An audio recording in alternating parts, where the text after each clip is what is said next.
Hello, Erik. How are you? Good. Thank you so much for having me. Today, Amazing day. Totally auspicious day. 2,935 years ago today, Buddha Shakyamuni taught for the first time the Four Noble Truths. therefore, please share some wisdom to the world. Because you know our Dharma, and I very rejoice, and so I really like you teach Dharma. Thank you so much for the invitation. So my name is Erik, and I'm one of the monks at the Dzogchen Retreat Center. And I totally rejoice in this amazing, auspicious day that we all get to share the Dharma. So today I'm going to talk about the three jewels, Buddha, Dharma, and Sangha. These are very common terms that get used a lot. They're in all the books. But in talking to people, I have found that there's some confusion about what they actually mean. And since I've had the incredible great fortune of studying with a very authentic Dzogchen master, I was hoping to share some of what I've learned about Buddha, Dharma, and Sangha. So to understand both Buddha and Sangha, it really helps to start by understanding Dharma really thoroughly. And part of what I've found to be very confusing, I think, for a lot of people is that Dharma has many meanings. It's a word that's used a lot for a lot of things. So, for instance, Dharma can mean the object of knowledge. It can mean the path. It can mean nirvana. It can mean the object of thinking. It can mean scripture. It can mean life, merit, future. It can mean certainty. It can mean law. So as a word, it's obviously an incredibly complex word, and it's translated into English, and often the wrong translation is used. Or it's a correct translation, but it's confusing the way it's used. For instance, most people that I've talked to, when I ask them, what is Dharma? They'll say, oh, that's the scripture, that's what Buddha taught, teachings of Buddha. And while that's a correct answer in that it's right, it is also a confusing answer in that you need to understand that when you're reading a Buddhist text and it's talking about Dharma, you're studying the path. You're literally studying your own 5 positive thinking. So when you know that Dharma is, for me, my Dharma is my 5 positive thinking, then you can easily from there understand how to define Buddha and how to define Sangha. So I'm going to talk just briefly about what 5 positive thinking means, to put this in context. And then the rest of this hopefully will make more sense. When I say that Dharma is my 5 positive thinking, I specifically mean, and by the way, there's another one that's misunderstood fairly often. You ask people what positive thinking is, and they say, oh, positive thinking is nice thoughts, or everything is going to be okay, or I like that. And negative thinking is, oh, that's dangerous, don't do that. That's negative thinking or something. Well, if it is dangerous, then it's a good thought. That's correct, right? And unless you know how things work, you won't necessarily know if you're on the right path. So here's positive thinking. Renunciation, compassion, faith, love, and wisdom. And as a monk, I can talk briefly about renunciation. Here's another one that I've found to be pretty misunderstood.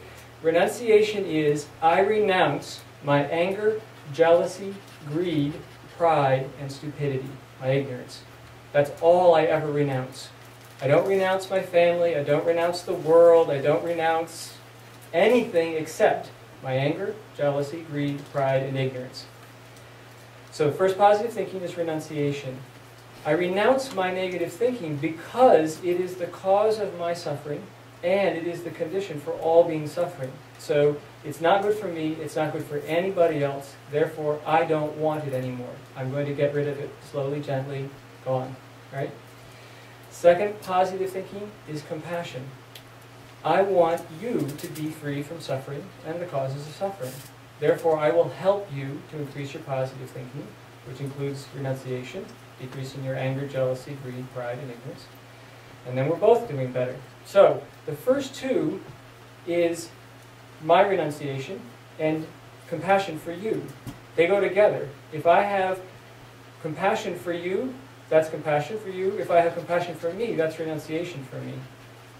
Then next we have faith. And in Buddhism, there is no blind faith ever.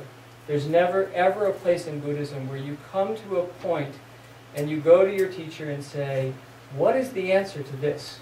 And your teacher says, we don't know. Or you just have to trust me, or believe me, or you need to just believe.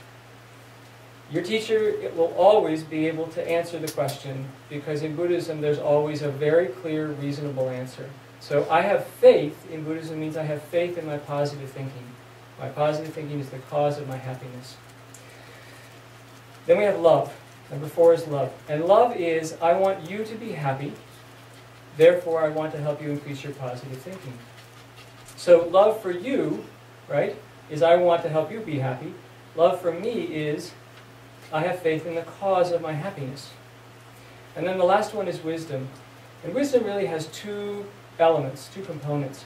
One is knowing who you truly are, and the other is knowing how things work. And the more you know and understand, and then experience and ultimately realize how things actually work, cause and effect, and who you truly are, the more you understand wisdom, the more you experience wisdom, and ultimately the more you realize wisdom. So, my 5 positive thinking is Dharma for me. When I get to 0 negative thinking, 0 anger, jealousy, greed, pride, and ignorance, and 0 negative power of my past thinking, we have a label for that. Literally, it means true happiness. And we call that Buddha. Buddha means vast awakening. 0 negative thinking and 0 negative karma. So, when I get to 0 negative thinking, 0 negative karma, I am Buddha.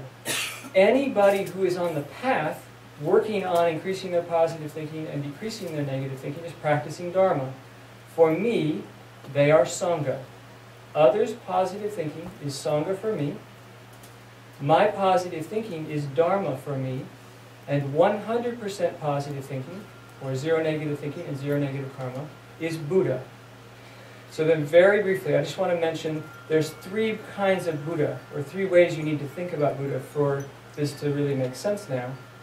My positive thinking is my path Buddha. It's path Buddha for me. Remember I defined Dharma, the one definition was path? That's the path. My 5 positive thinking is Dharma for me, path Buddha. But my nature, who I truly, actually, really already am, is already Buddha. That is the ground Buddha. When my positive thinking is identical with my nature, when the 2 are absolutely, inseparably identical, we call that result Buddha. So, we have ground Buddha, my nature, path Buddha, my 5 positive thinking, and result Buddha. Buddha, Dharma, Sangha, totally good. So thank you very much. I totally rejoice in everybody listening to Dharma on this incredibly auspicious day, and I really, really appreciate all of your teachings and the fact that you're willing to come and transmit the Dharma to us in the West. And please, please remain and teach us more. Thank you very much. There is Buddhists, we have like lay practitioner and monk, and the nunnery, like a monastic practitioner. So both equals opportunity to become Buddha. So please become Buddha soon. So great benefit. Until you become Buddha, please teach Dharma. Absolutely. After become Buddha, you decide. I'll teach more Dharma, I promise. Thank you so much. Yeah.